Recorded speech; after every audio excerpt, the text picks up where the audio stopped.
Gate environmental science and engineering 2022, 2021 and sample paper.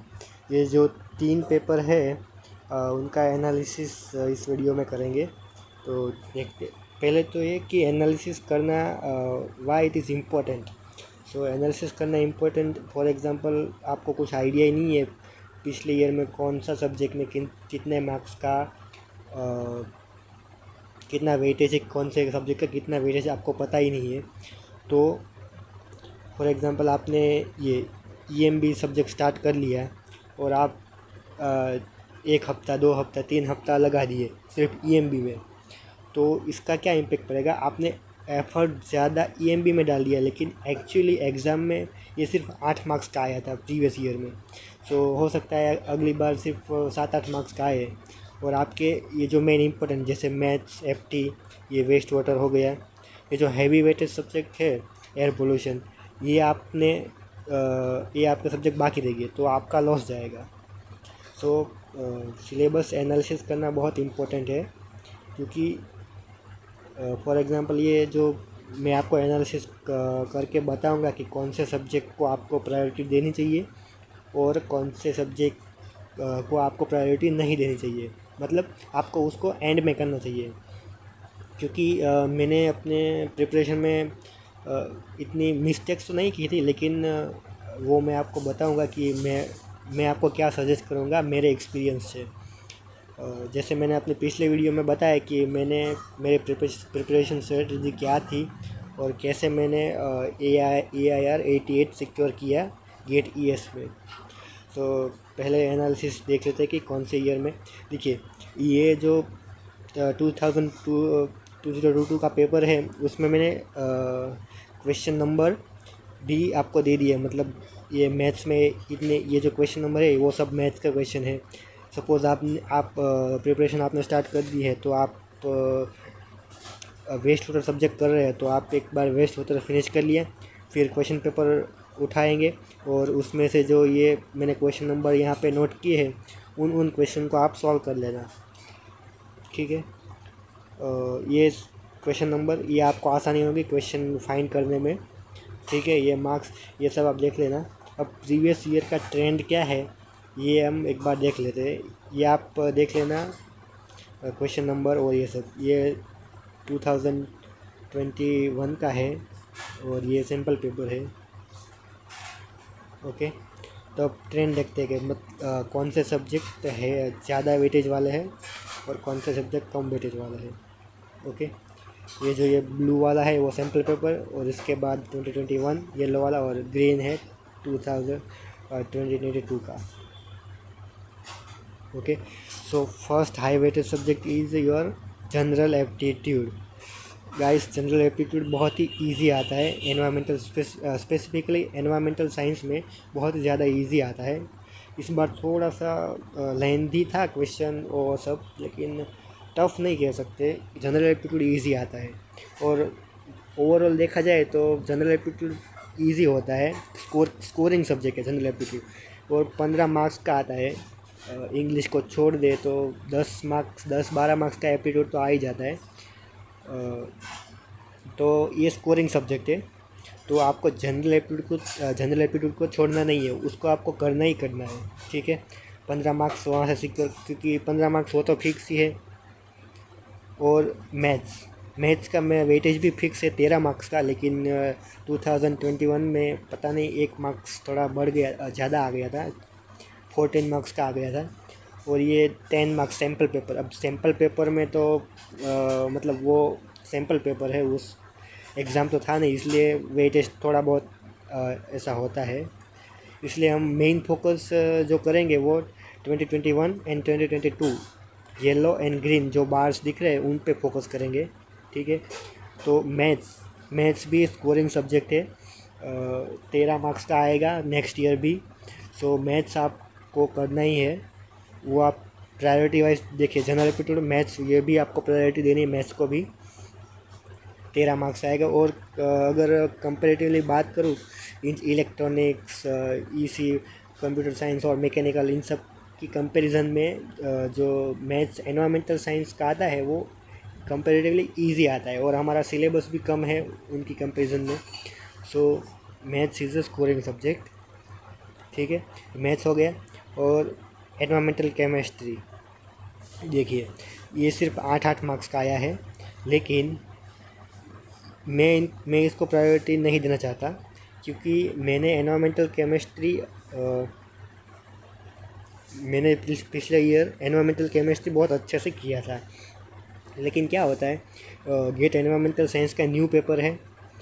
देखिए ये general aptitude और maths, इनके previous year question civil engineer, पहले civil engineering के प्रीवियस ईयर करना, फिर मैकेनिकल इंजीनियरिंग और उसके बाद केमिकल इंजीनियरिंग और फिर बाकी सब।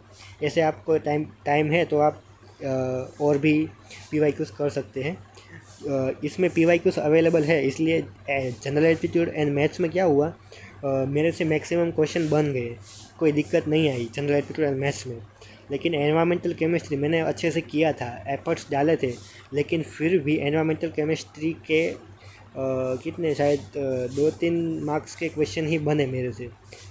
ऐसा क्यों हुआ, बिकॉज़ ये एनवायरमेंटल केमिस्ट्री का प्रीवियस ईयर क्वेश्चन हमारे पास अवेलेबल नहीं है, तो हम एक्सपेक्ट नहीं कर सकते, मतलब हम ऐसा कह नहीं सकते कि इस टाइप के ही क्वेश्चन आएंगे। ये जो टेस्ट सीरीज़ आती है उसमें भी जो मतलब प्रीवियस ईयर क्वेश्चन ज़्यादा है नहीं, तो टेस्ट सीरीज़ के क्वेश्चन भी बहुत इररिलेवेंट होते हैं। मैंने मेरे टाइम पे 4 टेस्ट सीरीज़ बोर्ड की थी और उन सब में एनवायरमेंटल केमिस्ट्री के अलग अलग क्वेश्चन थे, और उन चारों में से एक भी टाइप का क्वेश्चन गेट 2022 में मुझे नहीं दिखा।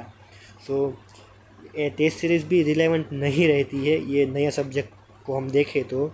इसलिए एनवायरमेंटल केमिस्ट्री को मैं इसलिए प्रायोरिटी नहीं देना चाहता, क्योंकि आप एफर्ट तो डालेंगे लेकिन किस टाइप के क्वेश्चन आएंगे उसका कोई अता पता नहीं है, मतलब कुछ भी आ सकता है, ठीक है। इसलिए मैं एनवायरमेंटल केमिस्ट्री और एनवायरमेंटल माइक्रोबायोलॉजी उसका भी सेम सीन है, क्योंकि एनवायरमेंटल माइक्रोबायोलॉजी मेरा तो बायोलॉजी बहुत ख़राब था, मतलब इतना ज़्यादा मुझे माइक्रोबायोलॉजी आता नहीं था, इसलिए मैंने फिर भी प्रिपेयर किया था, लेकिन उसके भी मैं क्वेश्चन बना नहीं पाया।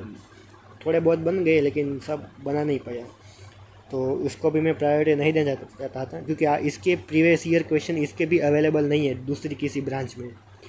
और ये वाटर रिसोर्सेज, ये वाटर रिसोर्सेज या फिर हाइड्रोलॉजी कह लो, ये मैंने बहुत अच्छे से किया था, और इसके 7 में से 7 मार्क्स का आया, मैंने सब क्वेश्चन बना लिए। ऐसा क्यों, बिकॉज मैंने सिविल के जो प्रीवियस ईयर क्वेश्चन थे हाइड्रोलॉजी के, मतलब वो सब हाइड्रोग्राफ, फाई इंडेक्स, वो सब मैंने वो सारे PYQ किए थे, तो मुझे आइडिया था कि किस तरह से किस टाइप के क्वेश्चन आएंगे। सो सिमिलर टाइप ही, मतलब जो प्रीवियस ईयर रिपीट नहीं होता लेकिन कंसेप्ट वही होता है, इसलिए मैंने सिविल के हाइड्रोलॉजी के PYQ किए थे, तो मुझसे ये सारे क्वेश्चन बन गए। तो ये हाइड्रोलॉजी ये तो मस्त स्टडीज टॉपिक है, क्योंकि सिर्फ 7 मार्क्स का आया था, लेकिन इसमें आपको पढ़ना भी कम पड़ेगा। इसका हाइड्रोलॉजी या वाटर रिसोर्सेज इसका सिलेबस भी कम है, सो ये मस्त, ये इम्पोर्टेंट हो गया। और फ्लूइड मैकेनिक्स, ये फ्लूइड मैकेनिक्स में मैंने सिर्फ OCF किया था, ओपन चैनल फ्लो, उसका कंफर्म है 2-3 मार्क्स का आएगा। तो मैंने एनालाइज किया था 2021 का पेपर और देखा कि 2-3 मार्क्स यानी 2 मार्क्स यानी सिर्फ 4 मार्क्स का फ्लूइड मैकेनिक्स आता है, मैं ये मान के चला। और मैंने फ्लूइड मैकेनिक्स किया ही नहीं, क्योंकि उसका सिलेबस बहुत ही बड़ा है, और मैंने सोचा 4 मार्क्स के लिए छोड़ो, ये नहीं करना, और वैसे भी मुझे फ्लूइड मैकेनिक्स समझ नहीं आता था इसलिए। लेकिन ये मेरी गलती थी कि मैंने फ्लूइड मैकेनिक्स नहीं किया। वाई, बिकॉज ये देखिए 2022 में 9 में से 2 मार्क्स OCF के हटा दो, क्योंकि OCF मैंने किया था। सो 7 मार्क्स का फ्लूइड मैकेनिक्स का क्वेश्चन आए थे 7 मार्क्स के। अगर मैं फ्लूइड मैकेनिक्स करता तो ये 7 मार्क्स के पक्के बन जाते, क्योंकि फ्लूइड मैकेनिक्स के previous year question civil engineering में भी अवेलेबल है और मैकेनिकल इंजीनियरिंग में भी अवेलेबल है। तो अगर मैंने फ्लूइड मैकेनिक्स किया होता तो डेफिनेटली मैं फ्लूइड मैकेनिक्स में स्कोर कर पाता, लेकिन ये मैंने मिस्टेक की थी कि मैंने फ्लूइड मैकेनिक्स नहीं किया। सो आप ऐसी गलती मत करना, फ्लूइड मैकेनिक्स भी करना, ठीक है। और उसके बाद वेस्ट वाटर, ये भी सिविल से कॉमन सब्जेक्ट है, और इसका आप देख सकते हैं सैम्पल पेपर में 16, 2021 में 15 मार्क्स का और 2022 में 13 मार्क्स का आया। और मुझे ऐसा लगता है कि यस 13 से 16 के बीच में 13 से कम नहीं आएगा, 13 से ज़्यादा मार्क्स का ही आएगा वेस्ट ऑर्डर का। तो ये तो बहुत ज़्यादा इम्पोर्टेंट हो गया वेस्ट ऑर्डर। और ये भी आपको सिविल के PYQs करने हैं, सिविल के PYQs करेंगे तो आपको आइडिया लग जाएगा किस टाइप के क्वेश्चन आएंगे। हालांकि ये 2022 में वो वेस्ट ऑर्डर से क्वेश्चन काफ़ी टफ थे, थियोरेटिकल क्वेश्चन MSQ थे, सो थोड़ा टफ था। लेकिन अगर सिविल के PYQs करेंगे तो इतना ज़्यादा मतलब बन जाएंगे क्वेश्चन मैक्सिमम आपसे। एयर पोल्यूशन 11, 11, 12, सो ये भी हाई वेटेज सब्जेक्ट है और इसका सिलेबस भी कम है और सिविल के PYQs भी अवेलेबल है। सिमिलरली वेस्ट मैनेजमेंट इस साल थोड़ा कम आया था, 7 मार्क्स का, पिछले साल 12 मार्क्स का आया था, लेकिन नेक्स्ट ईयर ये 10 मार्क्स तक रह सकता है क्योंकि इसका वेटेज ज़्यादा रहेगा, क्योंकि वेस्ट मैनेजमेंट ये अच्छा सब्जेक्ट है। और 9, 12 इसमें 7 मार्क्स का आया, तो 7 से तो ज़्यादा ही आएगा नेक्स्ट ईयर, ये जो ऐसा ही होगा मोस्ट प्रोबेबली, क्योंकि ये सब्जेक्ट अच्छा है और इसमें इससे कम शायद ही वेरी रेयरली वो लोग 7 से कम जाएंगे, इससे 7 से ज़्यादा ही आएंगे, क्योंकि IIT बॉम्बे ने 12 मार्क्स का पूछा था वेस्ट मैनेजमेंट में। ठीक है, तो ये भी आपको करना ही है। ठीक है, और अब environmental issue and environmental management देखिए, ये दोनों नया सब्जेक्ट है, इसके प्रीवियस ईयर क्वेश्चन अवेलेबल नहीं है। तो क्या मैंने भी इन सब्जेक्ट्स में एफर्ट डाले थे, लेकिन क्या हुआ, जो मैंने गेट की प्रिपरेशन के ड्यूरिंग एफर्ट डाला, जो सब मैंने पढ़ा था, कुछ नहीं आया एग्ज़ाम में। मेरे से एनवायरमेंटल इशू और एनवायरमेंट मैनेजमेंट के क्वेश्चन बन गए, बिकॉज उसका मुझे अपने इंजीनियरिंग से ही नॉलेज था, वहाँ से उसका नॉलेज मुझे गेट में क्या बोलते हैं उसको हिंदी में मतलब यूटिलाइज हुआ। जो मेरा इंजीनियरिंग का नॉलेज था वो मेरे गेट में यूटिलाइज हुआ। तो जो मैंने गेट के प्रिपरेशन की थी वो उसके ड्यूरिंग मैंने जो सब्जेक्ट पढ़े थे, उस एनवायरमेंटल इशू, एनवायरमेंट मैनेजमेंट, उसका तो वो जो मैंने एफर्ट डाले थे उसका तो कुछ फ़ायदा हुआ नहीं, क्योंकि मैंने पहले ही बोला कि एफ़र्ट तो आप डालेंगे, लेकिन ये नया सब्जेक्ट है, किस टाइप के क्वेश्चन आएंगे आपको पता नहीं, किस टाइप के क्वेश्चन आएंगे। लेकिन अगर आप ये जो सब्जेक्ट मैंने यहाँ पे अंडरलाइन की है, ये सब्जेक्ट आप देख लो, तो इसके प्रीवियस ईयर क्वेश्चन अवेलेबल है। सो अगर आप इनमें एफ़र्ट डालेंगे तो आप इसमें स्कोर डेफिनेटली कर सकते हो।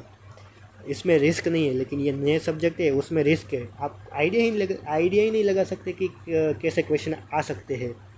थोड़ा बहुत आइडिया लगता है, क्योंकि अभी 2 year previous year question available है, इसलिए थोड़ा बहुत आइडिया लगा सकते हैं। लेकिन मैं यही कहूँगा कि आप इनको नॉन प्रायोरिटी सब्जेक्ट में रखें। ये 4 सब्जेक्ट मैंने आपको जो यहाँ पे क्रॉस लगा के दिए, वो पहले ये जो सब्जेक्ट मैंने अंडरलाइन किए वो सब्जेक्ट फिनिश कर लो, उसके बाद ये जो क्रॉस लगाए हैं वो सब्जेक्ट कर लो। सब्जेक्ट आपको करना ही है, उसमें एफर्ट डालना है, लेकिन कम एफर्ट डालो। जो अंडरलाइन किए उस पर ज़्यादा वेटेज चलो। अगर मैं ओवरऑल बात करूँ तो जो मैंने अंडरलाइन किए हैं उसका वेटेज होता है ये जस्ट अ मिनट, उसका वेटेज होता है 70 to 80 मार्क्स। 70 to 80 मार्क्स इसका वेटेज होता है अंडरलाइन किए। ये जो मैंने क्रॉस लगा के दिए उसका वेटेज सिर्फ 20 to 30 मार्क्स, बस इतना ही, 20 to 30 मार्क्स। तो इसलिए आप पहले 17 to 80 मार्क्स पे फोकस कीजिए, क्योंकि अगर सपोज़ आपने 60 भी स्कोर कर लिया ना, तो अगर 2022 की बात करूँ मैं, अगर 60 भी स्कोर कर लिया तो आपकी सिंगल डिजिट रैंक आ जाएगी, क्योंकि इस साल का पेपर बहुत ज़्यादा टफ था। नेक्स्ट ईयर शायद कट ऑफ अप जाएगा, इतना ज़्यादा डिफ़िकल्ट शायद ना आए।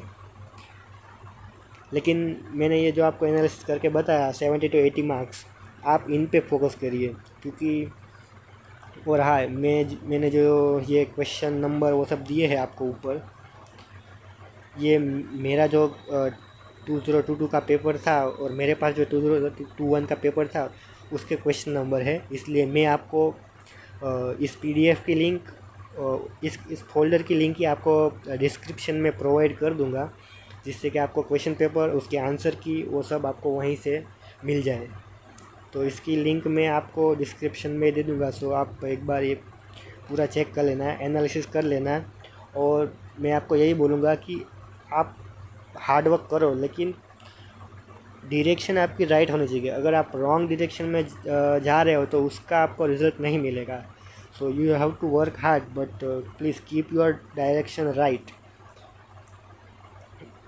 ओके, सो ये मैंने गाइडेंस प्रीवियस वीडियोस में दिया है, इसलिए ज़्यादा डिस्कस नहीं करूँगा उसके बारे में।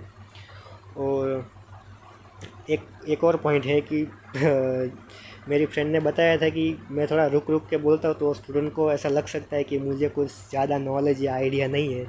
सो गाइस, ऐसी कोई बात नहीं है। मैं रुक रुक के इसलिए बोलता हूँ क्योंकि मैं स्क्रिप्ट नहीं बनाता। यूजुअली जो वीडियोस, यूट्यूब वीडियोस बनाते वो स्क्रिप्ट बना के वो सब बनाते हैं, इसलिए वो सब फटाफट बोलते हैं और रुकते नहीं हैं। बट मैं स्क्रिप्ट नहीं बनाता, मेरे पास इतना ज़्यादा टाइम नहीं होता। मैं डायरेक्ट वीडियो ही बनाता हूँ। जो आपको नॉलेज, जो इन्फॉर्मेशन देनी होती है, मेरा जो एक्सपीरियंस है, मैं उससे आपको एडवाइस करता हूँ। सो ओके, तो this is all for this video. अगर आपको सिलेबस में कुछ समझ नहीं है आ रहा, या फिर आपको कोई क्वेश्चन में अटक जा रहा है, कोई क्वेश्चन सॉल्व नहीं कर पा रहे, कोई कंसेप्ट नहीं समझ में आ रहा है गेट एनवायरमेंटल साइंस से रिलेटेड, या गेट नहीं, मतलब एनवायरमेंटल इंजीनियरिंग में अगर आपको कोई भी क्वेरी, टेक्निकल क्वेरी हो, तो आप डेफिनेटली मुझे कांटेक्ट कर सकते हैं। मैंने डिस्क्रिप्शन में ईमेल आईडी प्रोवाइड कर दिया है। आप ईमेल आईडी पे पूछना चाहे तो वहाँ पे, और कमेंट सेक्शन में पूछना चाहो तो कमेंट सेक्शन में भी पूछ सकते हो। Okay, so all the best guys, prepare well for GATE environmental science and engineering 2023।